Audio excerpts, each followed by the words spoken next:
اعوذ باللہ من الشیطان الرجیم بسم اللہ الرحمن الرحیم۔ دیکھیے، آج کے درس کے لیے میں نے سورہ جمعہ کی دوسری آیت کا انتخاب کیا ہے۔ سورہ جمعہ آیت نمبر 2۔ وہ آیت اس طرح ہے کہ هو الذی بعث فی الامیین رسولا منہم یتلو علیہم آیاتہ ویزکیہم وَيُعَلِّمُهُمُ الْكِتَابَ وَالْحِكْمَةَ وَإِنْ كَانُوا مِنْ قَبْلُ لَفِي ضَلَالٍ مُبِينٍ۔ تو اس کا سادہ ترجمہ یہ ہے کہ وہی ہے یعنی اللہ، وہی ہے جس نے امیوں کے اندر سے ایک رسول امی کو بھیجا، وہی ہے جس نے انہی کے درمیان، امیوں کے درمیان میں سے ایک رسول امی کو بھیجا، جو انہیں اس کی آیات کو سناتا ہے، ان کا تزکیہ کرتا ہے اور ان کو کتاب اور حکمت کی تعلیم دیتا ہے، جبکہ اس سے پہلے لوگ گمراہی میں، کھلی گمراہی میں پڑے ہوئے تھے۔ مولانا ابو العلا مودودی رحمۃ اللہ علیہ نے اس کا ترجمہ یوں کیا ہے کہ وہی ہے جس نے امیوں کے اندر ایک رسول خود انہی میں سے اٹھایا، جو انہیں اس کی آیات سناتا ہے، ان کی زندگی سنوارتا ہے اور ان کو کتاب اور حکمت کی تعلیم دیتا ہے، حالانکہ اس سے پہلے وہ کھلی گمراہی میں پڑے ہوئے تھے۔ دیکھیے، اس آیت میں اللہ تعالیٰ بالعموم، ان جنرل، انبیاء علیہم السلام کے مشن اور مقصد کو بتایا ہے، اور بالخصوص پیغمبر اسلام محمد صلی اللہ علیہ وسلم کی مقصد بعثت کو بتایا ہے۔ مقاصد کو بتاتے ہوئے اللہ تعالیٰ نے پیغمبر کی 4 ذمہ داریوں یعنی 4 رسپانسبلٹیز کا ذکر کیا ہے۔ ان میں سے جو ایک اہم ترین رسپانسبلٹی ہے، ذمہ داری ہے، وہ ہے اللہ تعالیٰ کہتے ہیں کہ وَيُزَكِّيهِمْ، وہ ان کا تزکیہ کرتا ہے، جس کو مولانا نے لکھا، وہ ان کی زندگی کو سنوارتا ہے، ان کی زندگی کو سنوارتا ہے۔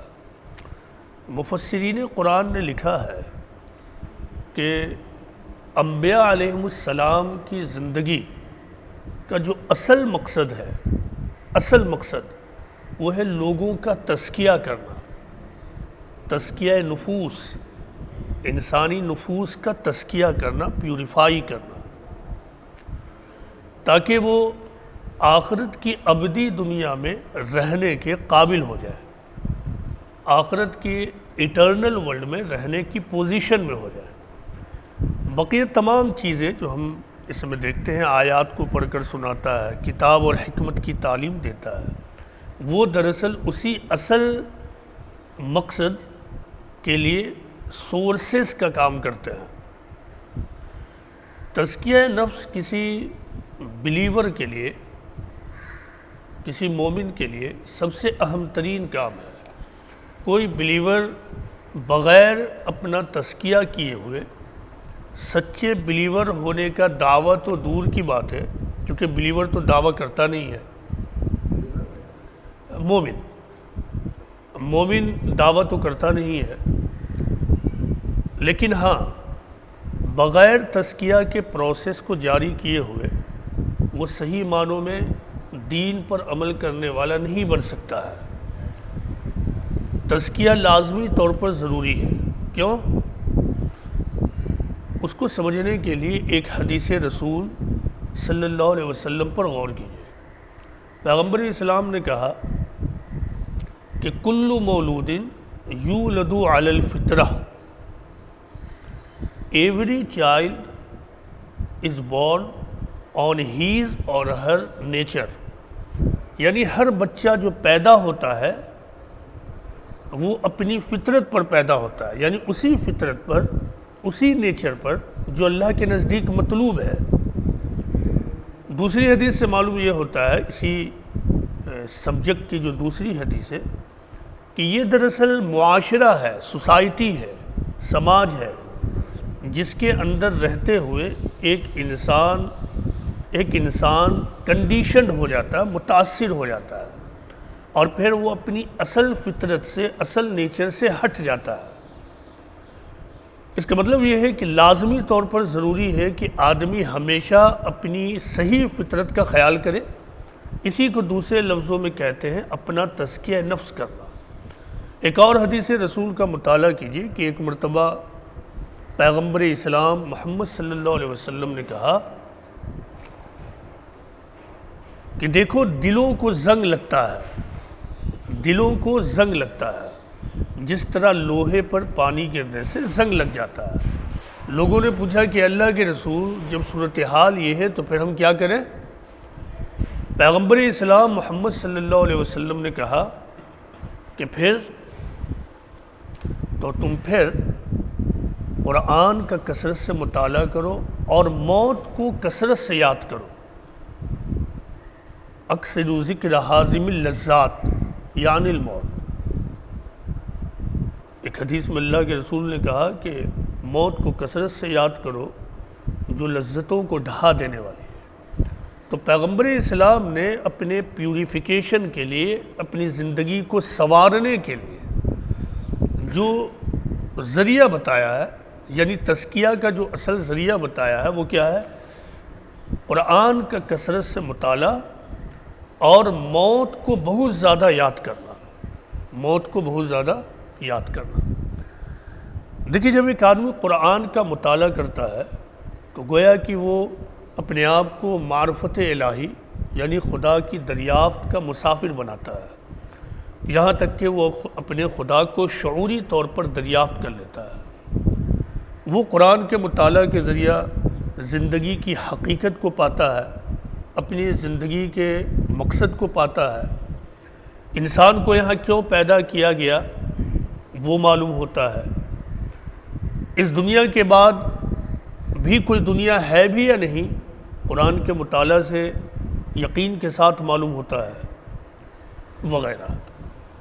موت کا معاملہ یہ ہے کہ اگر ایک آدمی in a true sense of words, یعنی بالکل ریئل سینس میں موت کو یاد کرے، تو it is billion time impossible, یعنی بلین ٹائم ناممکن ہے کہ وہ دنیا میں گمراہی کی زندگی گزارے۔ یہ بالکل ناممکن ہے۔ آپ ایک لمحے کے لیے موت کو یاد کر کے دیکھیں، سناٹے میں بالکل آپ کے جسم میں چھن سا ہوگا، عجیب سا احساس ہوگا کہ ایک لمحے میں ہم اس دنیا سے پوری طرح کٹ جانے والے، ڈیٹیچ ہو جانا ہے۔ تو جس دنیا کو چھوڑ کر جانا ہے، تو عقل مندی کا تو تقاضا یہ ہے کہ ہم اس دنیا سے دل نہ لگائیں اور اصل دنیا کی تیاری میں اپنے آپ کو مصروف کر دیں۔ تو معلوم یہ ہوا کہ تزکیہ نفس کے لیے جو سب سے بڑے سورسز ہیں وہ کیا ہیں؟ قرآن کا مطالعہ اور موت کو کثرت سے یاد کرنا۔ دیکھیے، تزکیہ نفس کا مطلب کیا ہے؟ نفس کو پاک کرنا، جس کو سادہ زبان میں کہتے ہیں زندگی کو سنوارنا۔ چونکہ نفس کو پاک کیے ہوئے کوئی اپنی زندگی کو نہیں سنوار سکتا ہے۔ نفس کی حقیقت کے بارے میں جو فلاسفیکل ڈسکشن ہے، فلسفیانہ مباحث ہیں، اس کو آپ چھوڑ دیں، اب وہ ہمارا اور اہل دین کا ٹاپک بھی نہیں رہا ہے۔ لیکن نفس کے پاکی سے مطلب کیا ہے؟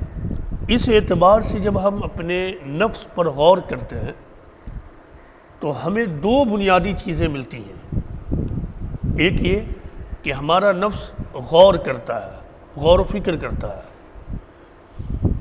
اور دوسری چیز یہ کہ ہمارا نفس عمل کے لیے ہمیں آمادہ کرتا ہے۔ یہ دو بنیادی چیزیں ہیں۔ ایک تو یہ کہ آدمی جن چیزوں کو محسوس کرتا ہے، جس کو حقیقت سمجھتا ہے، جس پر یقین کرتا ہے، وہ اس کی سوچ کا حصہ بنتا ہے، اور پھر اسی کے مطابق اس کے عمل کا نقشہ تیار ہوتا چلا جاتا ہے۔ تو مطلب یہ ہوا کہ سب سے پہلا کام کیا ہے کہ پہلے مرحلے کی صفائی، یعنی جب چیزوں پر ہم غور و فکر کرتے ہیں، چیزوں کا مشاہدہ کرتے ہیں، چیزوں کا تجربہ کرتے ہیں، چیزوں کا جس وقت ہم مطالعہ کرتے ہیں، تو اس پہلے ہی مرحلے میں بہت سنجیدگی کو اختیار کرتے ہوئے حقیقت تک پہنچنے کی کوشش کی جائے، چونکہ ایک بار جن چیزوں کا ہم ادراک کر لیں جس انداز میں، پھر وہی ہماری سوچ اور شخصیت کا حصہ بن جاتا ہے۔ آج کی زبان میں اگر ہم کہیں کہ نفس کو پاک کرنے کا مطلب کیا ہے، تو روایتی طرز فکر میں نفس کو پاک کرنے کا مطلب یہ ہے کہ آدمی یہ سمجھتا ہے کہ اس کا نفس کے پاک کرنے کا مطلب ہے کہ انسان کا قلب اور دل کو مرکز توجہ بنایا جائے اور پھر مختلف قسم کے اوراد اور طریقے کو اختیار کر کے اس کو پیوریفائی کیا جائے۔ لیکن صحیح بات یہ ہے کہ نفس یا قلب سے جو مراد ہے وہ انسان کا مائنڈ ہے، دماغ ہے، دماغ۔ اس پر مزید جب آپ غور کریں گے تو آپ یہ پائیں گے کہ اس کا مطلب ہے سب کانشس مائنڈ۔ سائنس کی زبان میں کہتے ہیں سب کانشس مائنڈ، یعنی تحت الشعور۔ انسان کے دماغ کے دو بڑے حصے ہوتے ہیں، ایک حصہ ہوتا ہے کانشس مائنڈ جس کو بولتے ہیں شعور، اور دوسرا حصہ ہوتا ہے تحت الشعور یعنی سب کانشس مائنڈ۔ یہ جو ہمارا شعور ہے اسی کے تحت ہم ادراک کرتے ہیں، چیزوں پر غور و فکر کرتے ہیں، چیزوں پر صحیح اور غلط کا معیار طے کرتے ہیں، تجربات جو ہمارے ہوتے ہیں، مشاہدے جو ہوتے ہیں، ابھی جو آپ جو کچھ سن رہے ہیں، یہ سب پہلے مرحلے میں آپ کے شعور سے ٹکرا رہا ہے، اور شعور اس کو جس طرح ریسیو کر رہا ہے، حاصل کر رہا ہے، ٹھیک اسی طرح یہ ساری چیزیں آپ کے تحت الشعور یعنی سب کانشس مائنڈ میں جا رہی ہیں، اور ایک بار وہاں چلی گئیں تو پھر جیسے آپ نے پہنچایا وہ اسی طرح رہیں گی، اسی طرح رہیں گی۔ اسی لیے تزکیہ نفس انتہائی طور پر ضروری ہے۔ اس کا مطلب یہ ہے کہ اگر آپ نے کسی غلط چیز کو صحیح مان لیا، جھوٹ کو سچ بولا، برائی کو اچھائی کے طور پر لیا، بدعنوانی کو ایمانداری کے طور پر سمجھ لیا، استحصال کو دوسروں کی مدد سے تعبیر کر دیا، تو یہ تمام چیزیں آپ کے دماغ میں اسی طرح پہنچیں۔ اب آپ کا اور ہمارا جو تحت الشعور ہے وہاں پہ کوئی دلیل پیش نہیں کرے گا کہ یہ تو غلط ہے، تم تو جھوٹ کو سچ بول رہے ہو، تم تو بدعنوانی کو ایمانداری کہتے ہو، تم استحصال کو تعاون اور مدد کا نام دیے ہوئے ہو۔ ایسا ہمارا تحت الشعور نہیں کرے گا۔ ہم نے اگر جھوٹی کو سچ بولا ہے تو وہ اسی کو سچ مانے گا اور پھر وہ ہماری زندگی کا حصہ بن جاتا ہے۔ اس سے آپ اندازہ لگا سکتے ہیں کہ تزکیہ کا معاملہ کتنا زیادہ اہم ہے۔ اب جب معاملہ یہ ہے تو اس سے ریٹرن ہونے کا طریقہ کیا ہے؟ اس کے ریٹرن ہونے کا صرف اور صرف ایک ہی طریقہ ہے، اور وہ یہ کہ آدمی اپنا محاسبہ کرے، انٹروسپیکشن کرے۔ اس بات کو حضرت عمر رضی اللہ عنہ نے اس طرح کہا کہ حاسبوا انفسکم قبل ان تحاسبوا، یعنی bring yourself to account before you are taken to the account, یعنی تم اپنا حساب کرو اس سے پہلے کہ تمہارا حساب لیا جائے، تم اپنا محاسبہ کرو اس سے پہلے کہ موت کا فرشتہ آئے اور تمہاری زندگی کا خاتمہ کر دے، تمہیں یہ مہلت بھی باقی نہ رہے تمہارے پاس کہ تم کچھ کر سکو۔ تو یہ ہے تزکیہ کی اہمیت کا معاملہ۔ تو ہر آدمی کو چاہیے کہ وہ ہمیشہ اپنے آپ کو محاسبے کے عمل سے گزارے، انٹروسپیکشن کے پروسیس سے گزارے۔ جو شخص ایسا نہیں کر سکے گا وہ شخص اپنی زندگی کو حقیقی معنوں میں نہیں سنوار سکتا ہے، یعنی وہ اپنا تزکیہ ہی نہیں کر پایا۔ اور قرآن میں کیا کہا گیا ہے؟ قد افلح من زکاہا، جی، یعنی جس نے اپنا تزکیہ کیا وہی کامیاب ہوا۔ قرآن میں دوسری جگہ کہا گیا ہے کہ وَذَلِكَ جَزَاءُ مَن تَزَكَّىٰ، جس کا مطلب یہ ہے کہ جنت اس شخص کے لیے جس نے اپنا تزکیہ کیا۔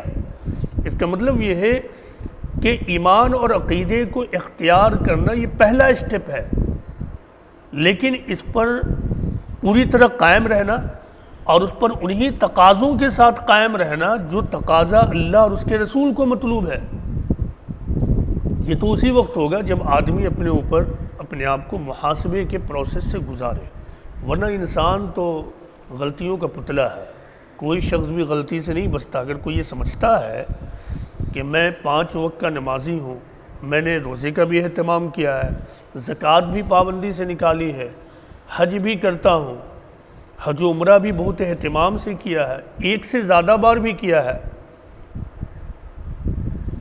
اس لیے میں پوری طرح محفوظ ہوں، تو اس سے بڑی نادانی کی بات کوئی نہیں ہوگی۔ تو ہمیں چاہیے کہ ہمیشہ ہم اپنے اعمال کا محاسبہ کریں، اور محاسبہ کرنے کے معاملے میں بہت ہی سخت ترین پروسیس اور طریقہ اختیار کریں، یعنی اس معاملے میں کوئی مرضی نہیں۔ جب ایک بار یہ پتہ ہو جائے کہ یہ غلط ہے تو پھر غلط ہے، ایک بار جب یہ معلوم ہو جائے کہ ہم نے ہی غلط کیا ہے تو اب اس کو ہم پیچ اپ کرنے کی کوشش نہیں کریں کہ نہیں ایسا نہیں ہے، وہ تو ایسا ہے، میں نے یہ نہیں کہا، میرا مطلب یہ تھا، میں نے یہ کہنا چاہا تھا، آپ نے یہ سمجھ لیا۔ یہ تمام چیزیں جو ہے اپنی دفاع ہے، اور کہہ سکتے ہیں اپنا فرضی دفاع ہے۔ اللہ کے یہاں اس طرح کے دفاع سے ہمیں کچھ ملنے والا نہیں ہے۔ تو اپنے نفس کے تزکیہ، یعنی اپنے عقل، اپنے فہم، اپنے علم اور اپنے عمل، ایک لائن میں کہیں تو اپنے علم اور اپنے عمل کا تزکیہ ایک مومن کی زندگی میں مسلسل جاری رہتا ہے۔ یہی وجہ ہے کہ آپ حدیث کی کتابوں میں پڑھا ہوگا، بارہا سنا ہوگا کہ وہ واقعہ یاد کیجئے خاص طور سے جب پیغمبر اسلام نے منافقین کا ذکر کیا تھا، تو آپ کو معلوم ہوگا کہ بڑے بڑے صحابہ ایک دوسرے سے پوچھنے لگے کہ اس میں میرا تو نام نہیں ہے، جی اس میں میرا تو نام نہیں ہے۔ بڑے بڑے صحابہ، ایسا کیوں ہوا؟ ایسا اس لیے ہوا کہ ان کو معلوم تھا کہ یہ دنیا گناہ اور گمراہیوں سے بھری ہوئی ہے، یہاں غیر شعوری کے عالم میں کوئی شخص اپنے آپ کو محفوظ نہیں رکھ سکتا ہے، لہٰذا ضروری ہے کہ ہم شعور کی سطح پہ زندگی گزاریں، ہم غفلت میں نہ پڑیں اور اپنے اوپر ہمیشہ محاسبے کا عمل جاری رکھیں۔ جو شخص اس محاسبے کے عمل کو جاری رکھے گا وہی شخص اس دنیا میں بھی کامیاب ہے اور وہی شخص آخرت میں بھی کامیاب ہے۔ یہ دراصل محاسبہ ہی کا پروسیس ہے جو ہمارے اسکالرز بھی انجام دیتے ہیں۔ آپ کو معلوم ہے قرآن کی بے شمار تفسیریں ہیں، ایسا کیوں ہوا؟ ایسا اس لیے ہوا کہ ہمارے علماء نے محسوس کیا کہ ایک تفسیر میں وہ بات چھوٹ گئی جو میں سمجھتا ہوں کہ وہ آنی چاہیے، اس نے بھی تفسیر لکھ دی۔ دوسرے نے محسوس کیا کہ ہم سے پہلے جو تفاسیر لکھی گئی ہیں ان میں کچھ باتیں مس ہیں یا آج کے تقاضوں کے ساتھ اس کو یوں ہونا چاہیے، اس نے بھی لکھ دیا، اور یہ عمل دور اول سے آج تک جاری ہے، دور اول سے آج تک جاری ہے۔ یہ دراصل علماء کا محاسبہ کا پروسیس ہے، علماء کی سطح پر محاسبے کا عمل ہے۔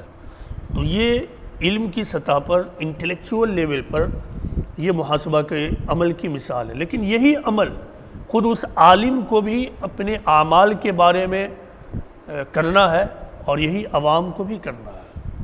ہمیں ہر لمحہ اس معاملے میں فکر مند رہنا ہے۔ اب جیسے دیکھیں ابھی کے حالات ہیں جو ہمارے پورے بھارت میں حالات چل رہے ہیں، اب ہمیں چاہیے کہ اس پر غور و فکر کر کے سنجیدگی سے محاسبہ کر کے ہم یہ دیکھیں کہ کیوں ایسا ہو رہا ہے کہ ہمارے حالات ہر آنے والے دن بگڑتے ہی چلے جا رہے ہیں۔ ہم تو نماز بھی پڑھ رہے ہیں، روزے بھی رکھتے ہیں، سب کچھ کرتے ہیں، ہم نے دین کا انکار نہیں کیا ہے، تو آخر کیا وجہ ہے؟ کوئی تو وجہ ہوگی، کچھ چیزیں تو مسنگ ہوں گی، ان میں سے ایک چیز پر غور کیجئے۔ امت کی ایک بہت بڑی ذمہ داری تھی دعوت اللہ، یعنی شہادت الناس، یعنی تمام انسانیت تک خدا کا یہ آخری پیغام پہنچا دینا۔ اب غور کیجئے کہ کیا امت باضابطہ یہ کام کرتی ہے؟ پورے اہتمام کے ساتھ دنیا میں یہ کام جاری ہے؟ نہیں ہے۔ اس کو آپ کو ماننا ہوگا، نہیں ہے۔ جبکہ قرآن میں تو بار بار یہ بات کہی، یہ قرآن ہے ہی اسی لیے اپنا تزکیہ کرو، دوسروں تک پہنچاؤ۔ ایک لفظ میں یہ کہ پورا کا پورا قرآن انبیاء علیہم السلام کی دعوتی سرگرمی کا ریکارڈ ہے۔ قرآن کیا ہے؟ قرآن دراصل انبیاء علیہم السلام یعنی پروفٹس انبیاء علیہم السلام، تمام انبیاء علیہم السلام کی بالعموم دعوتی ہسٹری ہے، اور بالخصوص پیغمبر اسلام محمد صلی اللہ علیہ وسلم کی دعوتی سرگرمی کا ریکارڈ ہے۔ یہی تو ہے قرآن۔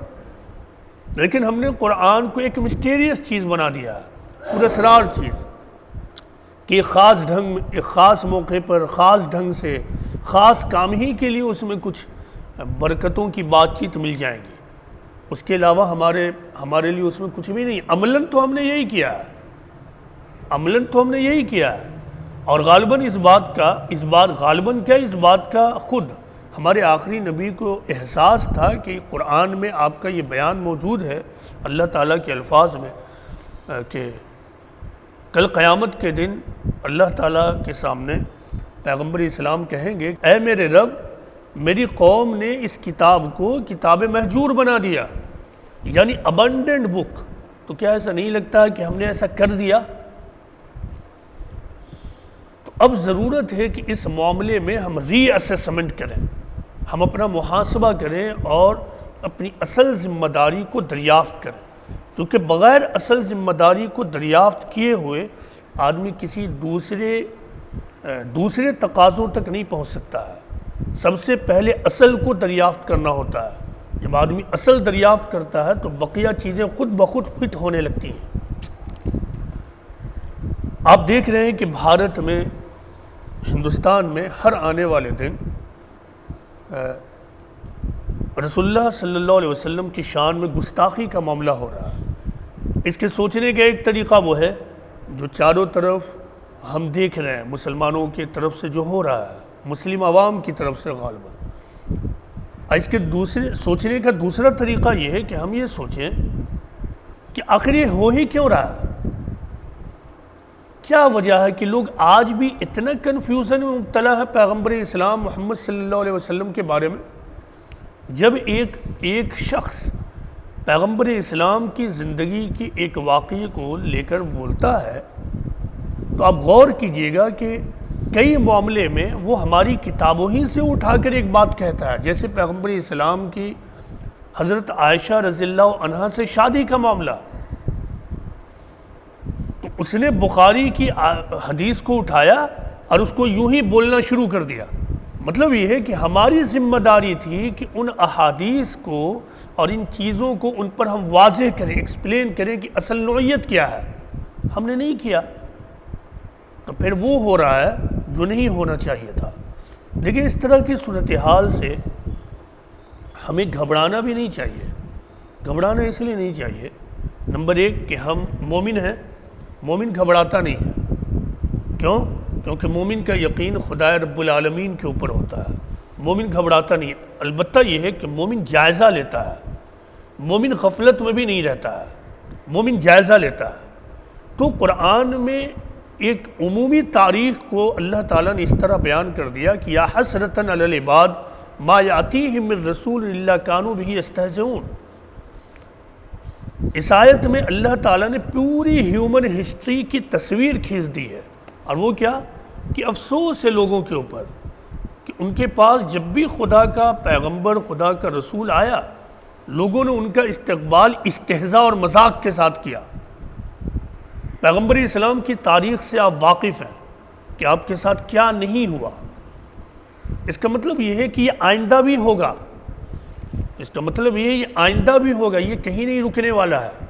اصل یہ ہے کہ ہم اپنے لاہ عمل کو تیار کریں اور اس معاملے میں ہم دانشمندانہ طریقہ اختیار کریں۔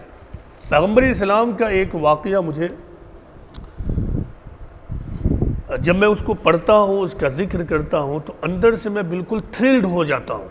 یعنی آپ کہتے ہیں نا کہ بالکل مزہ آ جانا ہے، بالکل اندر سے مزہ آ جانا۔